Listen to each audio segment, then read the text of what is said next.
Hello friends, कैसे हो आप सब। तो चैप्टर नंबर 20 करेंगे आज, जिसका नाम है जाति की आर्थिक और राजनीतिक गति की। तो यहाँ पे हम जानेंगे कि जो जाति है, हमने इससे पहला चैप्टर जो था वो पढ़ लिया है। अगर आपने नहीं देखा तो वो देख लेना जाके। चैप्टर नंबर 19, ठीक है, 19वें चैप्टर में मैंने इसके बारे में थोड़ी बहुत बात की है। मतलब कि काफ़ी चीज़ें हमने यहाँ पे डिस्कवर और स्टडी की थी, लर्न की थी, जिसमें कि हमने जाति के बारे में जाना था कि जाति आई कैसे है, क्या क्या है, वर्ण व्यवस्था के बारे में हमने काफ़ी कुछ बात की थी वहाँ पे। लेकिन यहाँ पे हम बात करते हैं कि जो जाति है वो कैसे आर्थिक और राजनीतिक रूप से गति कर रही है, ठीक है। यानी कि उनकी जो फाइनेंशियल कंडीशन है, कुछ लोग ऐसे थे जो कि पहले आर्थिक रूप से बहुत मजबूत थे, है ना। वर्ण व्यवस्था में जो सबसे ऊंचे स्थानों पर बैठे हुए थे वो सबसे मजबूत थे। राजा महाराजा जो थे उन कैटेगरी के, जो क्षेत्रीय समुदाय के लोग थे, या बात करें कि जो ब्राह्मण समुदाय के लोग थे, वो फाइनेंशियली बहुत ही स्ट्रांग थे। लेकिन कुछ समय बाद उनकी जो व्यवस्था थी वो ख़त्म हो गई, ठीक है। जब अंग्रेज आए देश में हमारे, तो वो सब तहस नहस हो गया। जो वर्ण व्यवस्था उन्होंने बनाई थी 3000 साल पहले, 3000 साल तक उन्होंने राज किया लोगों पे, ठीक है, कमज़ोर वर्गों पे, वो ख़त्म कर दी अंग्रेज़ों ने। और इनकी फाइनेंशियल कंडीशन ख़राब हो गई। और उसके बदले में जो पिछड़ी जाति के लोग थे, जिनको आप शूद्र कहते हो या SC ST जो दलित लोग हैं वो कहते हो, उनकी स्थिति थोड़ी बहुत सुधरी, ठीक है। हुआ फ़र्क, बदलाव आया। जितनी प्रताड़ना उनको पहले सहनी पड़ती थी, अब अंग्रेज़ों के राज में इतना नहीं था। सिस्टम थोड़ा बहुत अच्छा हो गया था, पहले से काफ़ी इम्प्रूवमेंट थी। अब बात करते हैं पॉलिटिक्स की। तो पॉलिटी में भी आप देखते हो कि जन जो आप अभी की जो लेटेस्ट आप देखोगे यार, बहुत सारी पार्टियां हैं जो कि क्षेत्र समुदाय पे या SC ST OBC इन आधारों पे बनी हुई होती है ना। BSP, बहुजन समाज पार्टियां हैं, और भी ज़्यादा पार्टियां हैं जो कि राजनीतिक रूप से बनी हुई होती है, जो कि इन पार्टी, ये जो समुदाय होते हैं, निम्न जाति के समुदाय होते हैं, इनका प्रतिनिधित्व करती है, ठीक है। तो ये आप यहाँ पे पढ़ने वाले हो कि कैसे कैसे जो एक जाति प्रथा थी वो धीरे धीरे करके ख़त्म हुई, ठीक है। तो यहाँ पे हम वही चीज़ों को पढ़ेंगे कि जाति ख़त्म कैसे हुई। हमने वहाँ पे पढ़ लिया कि जाति आई कहाँ से, कैसे कैसे क्या क्या हुआ। अब यहाँ पे हमारा काम है उनको कैसे ख़त्म करना, ठीक है। जाति कैसे ख़त्म हुई का क्या समय था, कब से ये शुरुआत हुई ख़त्म होने की, उसके बारे में कह रहा है कि वर्ण व्यवस्था की ठेठ आदर्श विशेषता। तो सवाल यहाँ से बनने वाला नहीं है, सवाल आपका बन सकता है तो यहाँ से बनेगा। ये पूछ सकता है आपसे क्वेश्चन में, ठीक है, कि धुर्य के चित्रण से वर्ण व्यवस्था की जो तस्वीर उभरती है उसे हम उसके ठेठ आदर्श विशेषता मान सकते हैं। उदाहरण सहित व्याख्या कीजिए। कुछ इस तरीके के सवाल यहाँ पे बन सकते हैं आपके लिए। आपको ये बताना है, हमने जो है जो घुरिये थे उनके बारे में हमने पहले पढ़ रखा है।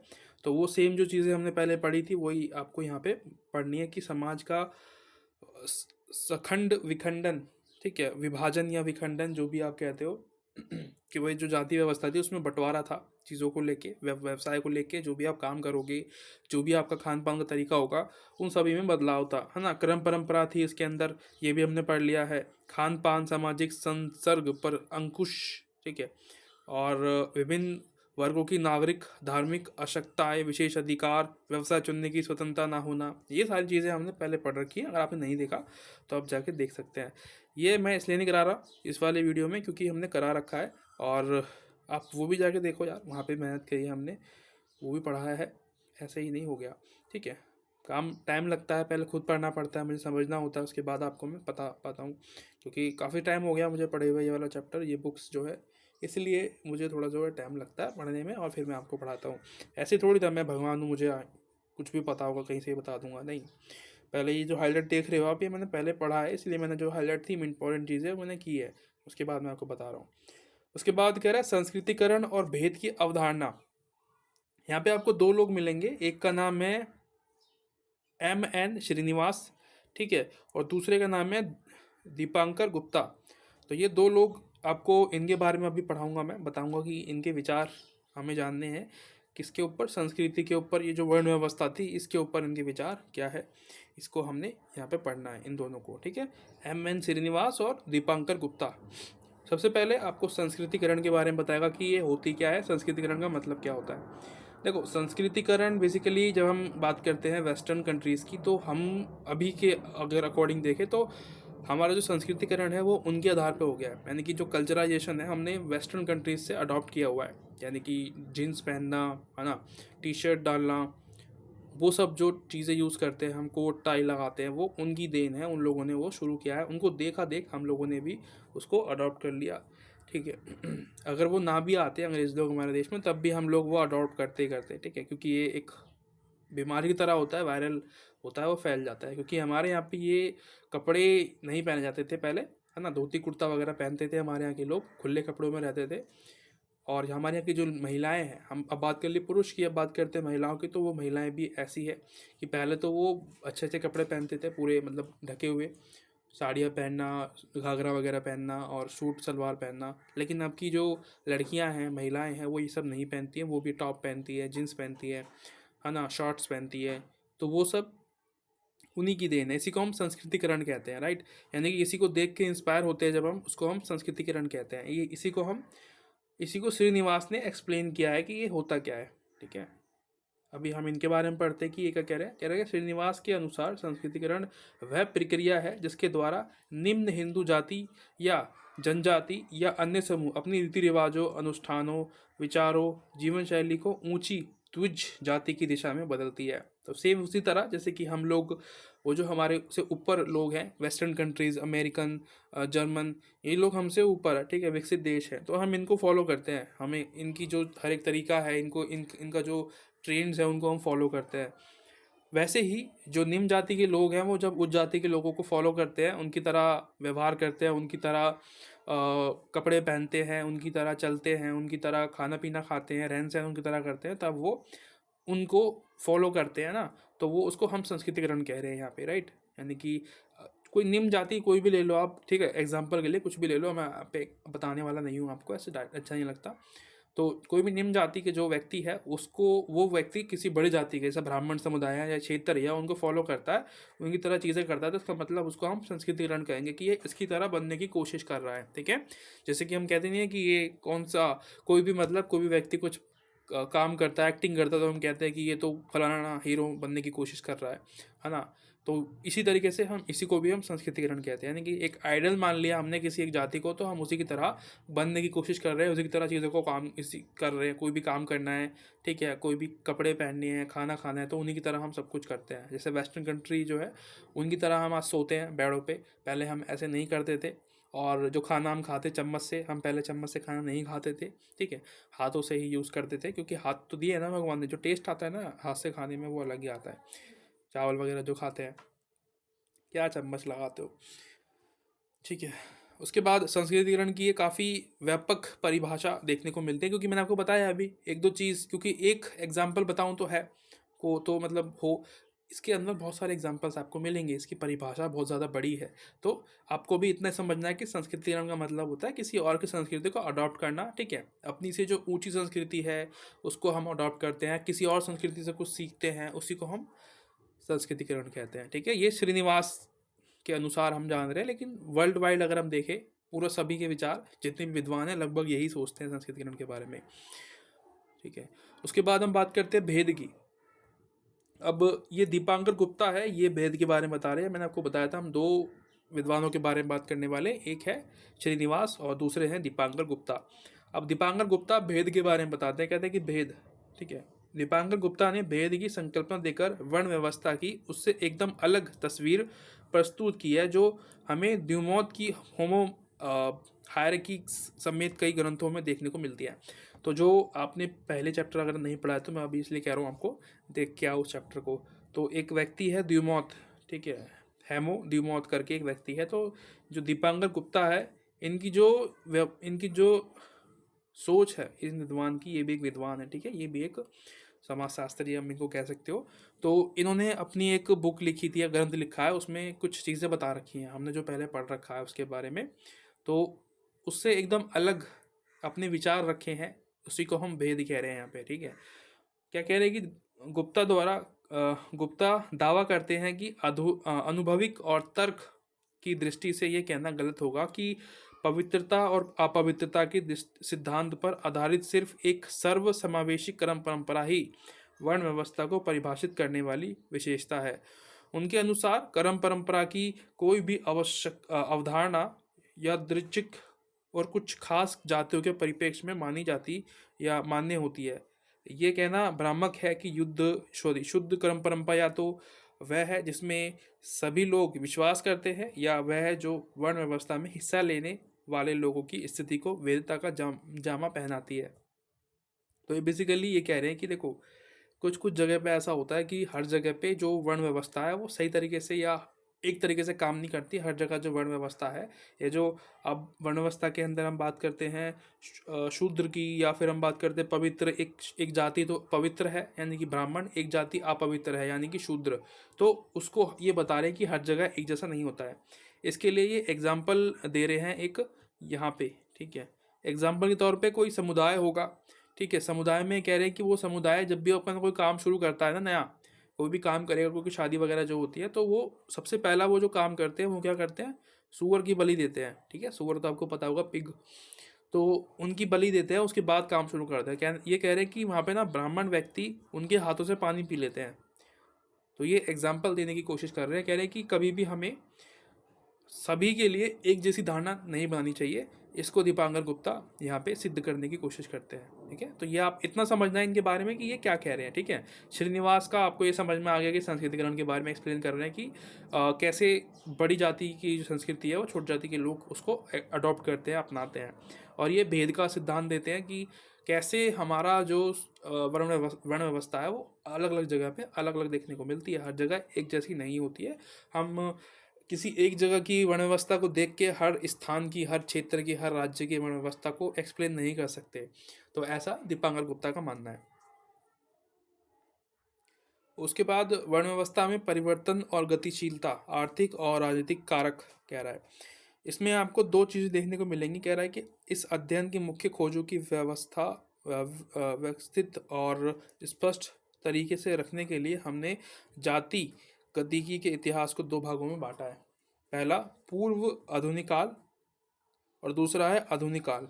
तो यहाँ पे दो चीज़ें हैं, यहाँ पे आपको दो काल देखने को मिलेंगे। एक तो है आधुनिक, पूर्व आधुनिक काल, यानी कि जब हम आधुनिक नहीं हुए थे, यानी कि अंग्रेजों से आने से पहले का जो समय था वो पूर्व आधुनिक काल होता है, ठीक है। और अंग्रेज जब आ गए हमारे देश में उसको हम आधुनिक काल कहते हैं। क्यों? क्योंकि वो लोग ना काफ़ी सारी नई टेक्नोलॉजी लेके आए हमारे देश में, बंदूक लेके आए जो पहले नहीं थी हमारे पास, ठीक है। और उद्योग शुरू किया, ठीक है, जिससे कि हर तरीके की जो जातियाँ थी, जो लोग थे, उनको जॉब्स मिली, ठीक है, बराबर का अधिकार मिला, पढ़ने का अधिकार मिला। तो इसी को पूर्व आधुनिक काल कहते हैं। अंग्रेजों की देन है जो कि जो निम्न जाति के व्यक्ति थे वो भी पढ़ पाए, ठीक है, उनको भी जॉब्स मिली।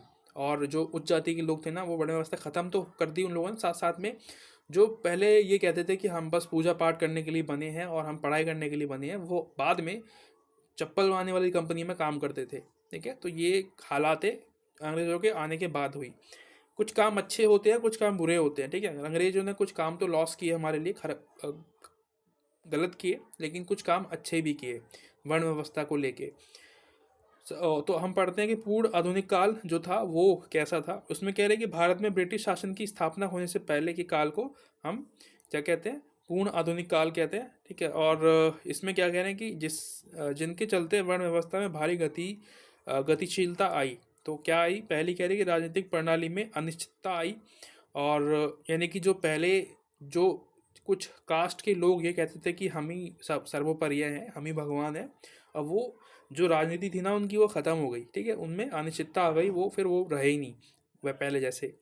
उसके बाद स्थिर जनसांख्यिकी स्थिति के चलते सीमांत भूमि की सुलभता हुई। श्रीनिवास के अनुसार राजा के किसी भी अधिकारी या किसी इलाके में दबंग जाति के किसी भी प्रभावशाली परिवार के लिए राजनीतिक रूप से शक्तिशाली बनना और सरदार या राजा का ताज पहनना, क्षेत्रीय का दर्जा पाना संभव था। यानी कि कुछ क्षेत्र या कुछ जातियां ऐसी थी जिनको ऊंच यानी कि महाराजा बनने का, कहते हैं ना, क्राउन पहनने का अधिकार था, वो बन सकते थे, वो कर सकते थे। जैसे कि मराठा के लिए कहते हैं, वो भी उसी कैटेगरी के अंदर आते थे, ठीक है। यानी कि उच्च जाति के वो लोग होते थे, जैसे कि मराठा, मैंने आपको बताया भारत के अंदर रेड्डी है, ये तो दक्षिण भारत की बात कर रहे हैं, यानी कि साउथ इंडिया की। और वेल्लाल, नायर, कुर, ठीक है, ऐसे ही पट्टीदार, पट्टीद्वार, ठीक है, ये जो है कुछ दबंग जातियाँ थी जो कि अधिकार रखती थी राजा के बनने का, ठीक है, राजा बनने का अधिकार इनके पास था। वर्ण व्यवस्था के अंदर बात कर रहे हैं, इनको अधिकार था, ये बन सकती थी। उसके बाद आता है आधुनिक काल, यानी कि जो जब अंग्रेज आ गए हमारे देश में, वो काल हम इसको कहते हैं। इसमें क्या था कि अंग्रेजों ने ना जो पहले चलती हुई आ रही वर्ण व्यवस्था थी वो ख़त्म कर तो करी, साथ साथ में काफ़ी सारी पॉलिसीज़ भी बनाई, है ना। कुछ पॉलिसीज़ लेके आई जो कि इस प्रकार थी, जैसे कि पहली कह रहे हैं कि समूचे उपमहाद्वीप में एक अकेली राजनीतिक भूमिका की स्थापना हुई। यानी कि जब पूरा भारत, ठीक है, पूरे इंडिया में सिर्फ एक ही राजा का या एक ही सरकार का अधिकार होगा और कोई उस पर शासन नहीं कर सकता। जहाँ पे भी ये अंग्रेज लोग जाते थे ना, ये लड़के उस राजा को हरा दिया करते थे, क्योंकि इनके पास मॉडर्न हथियार थे, ठीक है, बंदूकें वगैरह। उन राजाओं के पास नहीं था वो सब काम, हाथों से लड़ रहे हैं, तलवारों से लड़ रहे हैं पुराने तरीके से, तो वैसे करते थे वो। इनके पास बंदूकें थी, आराम से जो है बस सीने में गोली मार रहे हैं, छाती में गोली मार रहे हैं या सर में गोली मार रहे हैं और ख़त्म। तो इस तरीके की ये फाइट करते थे, जो कि जीत जाते थे फिर बाद में, ठीक है। जिन जिन जगहों पे ये जीतते थे, ये उनका राज वहाँ पे हुआ करता था। और औपचारिक नौकरशाही और अन्य संगठनों का आरंभ हुआ, यानी कि सेना वगैरह लेके आए, साथ में कुछ सेना लेके आए और कुछ सेना यहाँ से इन्होंने कुछ लोगों को जॉब्स दी। और जॉब देने के लिए ये भेदभाव नहीं किया कि सिर्फ बड़ी जाति के लोग ही जॉब लेंगे या जो क्षेत्रीय समुदाय के लोग हैं उन्हीं को मिलेगी, नहीं, सभी को, दलित हो चाहे कोई भी हो, सबको जॉब मिलेगी, सरकारी नौकर बनने का मौका मिलेगा, छोटे छोटे पदों पे, बड़े पदों पे नहीं, छोटे पदों पे। और सेना के रूप में भर्ती होना, और भूमि सर्वेक्षण, बंदोबस्त कार्य, पट्टेदार व्यवस्था में सुधार, सारी चीज़ें जो हैं, काफ़ी सारी पॉलिसीज़ लेके आए ये, जो कि सुधार आया उसमें कि भाई जो वर्ण व्यवस्था थी उसको ख़त्म करने में बहुत इंपॉर्टेंट योगदान किया इन लोगों ने। छुआछूत को ख़त्म किया, मतलब ख़त्म नहीं किया, एक तरीके से कम कर दिया काफ़ी। जितना पहले होता था उतना अब नहीं हुआ करता, ठीक है, नहीं होता है। उसके बाद तीसरा टॉपिक आता है जाति और व्यवस्था में असंबद्धता। इसमें क्या है ये पढ़ लेते हैं। वर्ण व्यवस्था में आने वाला सबसे उल्लेखनीय परिवर्तन जाति और व्यवसाय में संबंध का टूटना है। परिवर्तन गांव से ज़्यादा कस्बों और ज़्यादा शहरों में आया। औद्योगिकरण, आधुनिकीकरण के फलस्वरूप कई प्रकार के नए व्यवसाय पैदा हुए जिन्हें जाति मुक्त कहा गया, है ना। यहाँ पे मैंने आपको बताया था कि जब अंग्रेज लोग आए तो जॉब्स मिली, जो कि किसी जाति के आधार पे नहीं मिल रही थी, जॉब सबको मिल रही थी, कोई भी जाओ सबको मिल जाएगी, ठीक है। और आज ऊंची जाति के लोग ऐसे काम धंधे में लगे देखे जा सकते हैं जो पारंपरिक रूप से उनके लिए निषिद्ध थे, राइट। जैसे कि उदाहरण के लिए बता रखा है कि ब्राह्मण समुदाय के जो कुछ लोग थे वो जूता बनाने वाली फैक्ट्री में काम करने लगे, जो कि उनकी एक तरीके से जो क्राउन पहनने का जो एक वो था उनका ख़त्म हो गया, है ना, ऊंची जाति बनने का। अब वो भी नॉर्मल हो गई सबकी तरह, ठीक है। जैसे दलित समुदाय है उनको नीच समझा जा रहा था, वैसे ही ये लोग भी अब उसी कैटेगरी में आ गए अंग्रेज़ों की वजह से। और ये इम्पॉर्टेंट है, इसको आप वैसे भी पढ़ लेना, ठीक है, मेरे पढ़ाने के बाद भी इसको आप एक बार पढ़ लेना कि जजमानी प्रथा होता क्या है। ये एग्ज़ाम में डायरेक्ट सवाल भी बनता है यहाँ से, ठीक है। जजमानी प्रथा आपको पता होना चाहिए और इसका बिखराव कैसे हुआ, क्या कारण थे इसके पीछे। तो सबसे पहले जजमानी प्रथा का हम देखते हैं कि क्या है। देखो इसमें 3 लोग आपको देखने को मिलते हैं। एक तो होता है जजमान, ठीक है, एक होता है कमीन, एक होता है पुरोहित, है ना। जजमान एक तरीके से कस्टमर आप कह सकते हो, ठीक है। कस्टमर कोई भी हो सकता है, किसी भी जाति का कोई भी हो सकता है कस्टमर। लेकिन जो ये कुमीर और ये जो पुरोहित है ये सब नहीं हो सकते, ये कुछ पर्टिकुलर जाति के लोग ही बन सकते थे। जैसे कि ये जो पुरोहित हुआ करते थे जजमान के लिए कर्मकांड, देवताओं की पूजा अर्चना का काम करते थे, यानी कि पुजारी आप कह सकते हो इनको। और जो कुमीर थे ये छोटा काम करते थे, ठीक है, जैसे कि धोबी वाला जो काम होता है, कपड़े धोना, ठीक है, दाढ़ी काटना, यानी कि नाई का काम करना, ये जो है जजमानी प्रथा इसको हम कहते हैं। यानी कि जैसे कि अभी आप देखते हो कस्टमर और एक दुकानदार के बीच में जो रिलेशनशिप होते हैं, ऐसे को हम जजमानी प्रथा उस समय कहते थे, ठीक है। तो कस्टमर तो कोई भी हो सकता था, यानी कि जजमान कोई भी हो सकता है। और कुमीर और पुरोहित सिर्फ वही हो सकते हैं जो कि इनकी कास्ट के हों, ठीक है। कुमीर यानी कि जो निम्न जाति से आता है, दलित समुदाय से आता है, शूद्र हो सकता है, वो कुमीर हो सकता है। और पुरोहित यानी कि पंडित जो होते हैं वो हो सकते हैं, ठीक है। तो ये जजमानी प्रथा थी। अब इसके ख़त्म होने के कुछ कारण बता रखा है यहाँ पे, 2 रीज़न बताए हैं कि क्यों टूटे, ठीक है, ये डिस्ट्रॉय क्यों हुआ। बाकी जो भी लीव किया है मैंने वो आप पढ़ लेना खुद। पहला कह रहा है कि कुछ जो समुदाय थे, यानी कि जो कुमीर और पुरोहित थे, ये अपनी इस काम से खुश नहीं थे पहली बात, क्योंकि ये अलाभकारी काम था, इसलिए इन्होंने छोड़ दिया, ये ख़त्म कर दिया, क्योंकि समय भी जो है बदल रहा था और इनका भी ये लगा कि हम कुछ और काम कर सकते हैं इससे अच्छा, जिससे कि हमारा फ़ायदा ज़्यादा होगा, है ना। सब लोग, व्यक्ति, जो जितने भी इंसान हैं, फ़ायदे के लिए काम करते हैं ना।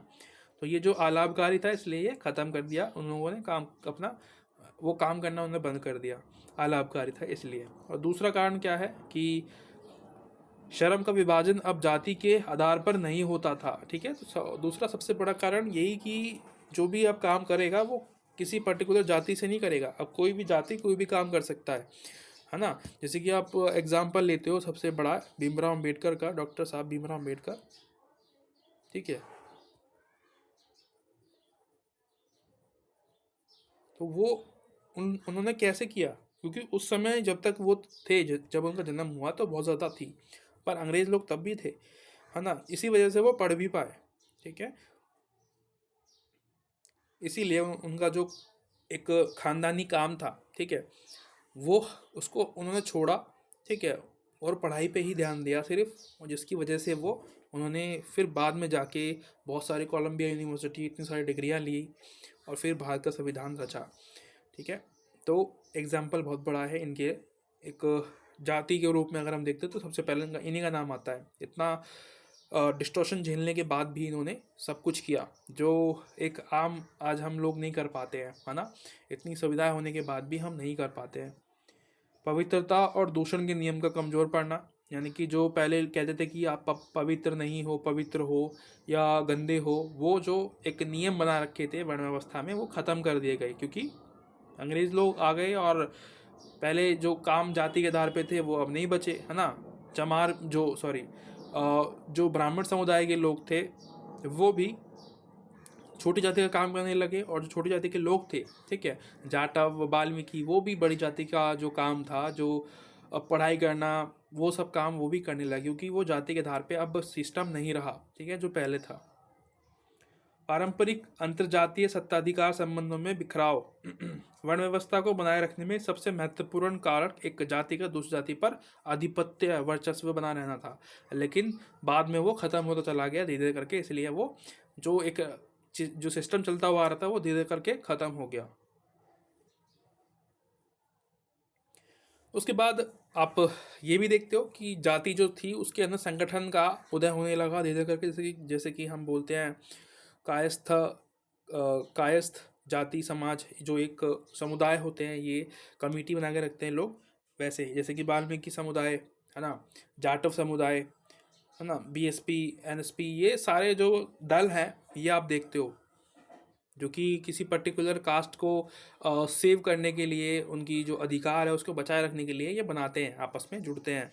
जाट समाज होता है, ठीक है, सभा होती है, वैश्विक महासभा होती है, और कुर्मी महासभा सभा होती है, ठीक है। ये आपको एग्जाम्पल देता है कि ये जो पहले जो सिस्टम था वो अब ख़त्म होता चला जा रहा है बाद में, और राजनीति में भी इन लोगों ने कदम उठाया है, क्योंकि जो डिसीज़न लेते हैं वो सबके लिए होता है। तो जहाँ पे हम बात करते हैं सबके डिसीज़न लेने की, तो वो राजनीतिक दल के रूप में उभर के आए, जिससे ये पता चला कि जो व्यवस्था थी वर्ण व्यवस्था की वो ख़त्म होती चली गई।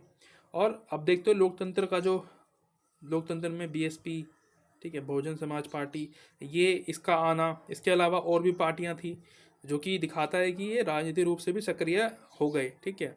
बीएसपी, आईपीएफ और सपा, ठीक है, डीएमके, ये छोटी छोटी पार्टियां हैं जो कि किसी पर्टिकुलर कास्ट का प्रतिनिधित्व करती है, ठीक है। ये राजनीतिक स्तर पे आपको देखने को मिलती है ना, जिनको आप वोट दे के जिताते हो, तो वो उनकी हेल्प करने के लिए बने हुए होते हैं, ठीक है। आशा करता हूँ ये वीडियो आपको हेल्पफुल मिली होगी, अच्छा लगा होगा, थोड़ा बहुत कुछ सीखने को मिला होगा इससे। काफ़ी टफ चैप्टर्स होते हैं, दिक्कतें होती समझने में, मैं भी समझ सकता हूँ, इसलिए मैंने आपके लिए ये वीडियो बनाई हेल्प करने के लिए।